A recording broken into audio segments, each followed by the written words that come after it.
Hello বন্ধুরা, তোমরা কি করছো? আর আমি দেখো উঠোন আমার প্রায় ল্যাপা, প্রায় না পুরো ল্যাপা হয়ে গিয়েছে। এই দেখো, দেখেছো? দেখা যাচ্ছে না? আমি ব্যাক ক্যামেরায় দেখিয়ে দেবো। দেখো, তারপর আমি এই সিঁড়িটা মুছছি, আমার এই যে ঘরের এই যে এই সিঁড়িটুকু মুছছি, তারপরে মাটি দিয়ে ল্যাপা হবে, তারপর তোমাকে পুরোটা দেখাবো, ঠিক আছে? তো আগে একটু দেখিয়ে দিই ব্যাক ক্যামেরায়। তো চলো দেখো, এই যে ল্যাপা পোছা করেছি। আমার উঠোনটা বেশি বড় না, দেখছো?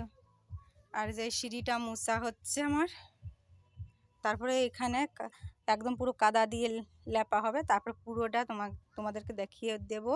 আর এই দেখো, জামা কাপড় নেড়ে দিয়েছি, ভিজেছিল তোমাদের দাদাভাই। আর ওই যে নিচে কম্বল নাড়া দুটো, তো মেঘ করেছে দেখো ভীষণ। তো আমার ভিডিওটা কেমন লাগলো অবশ্যই বলো। ভিডিওটা ভালো লাগলে লাইক, কমেন্ট আর শেয়ার করে দেবে। আর এরকম ভিডিও দেখতে হলে অবশ্যই সাবস্ক্রাইব করে আমার পাশে থাকতে হবে। তো চলো, আমি এখন একটু লেপটি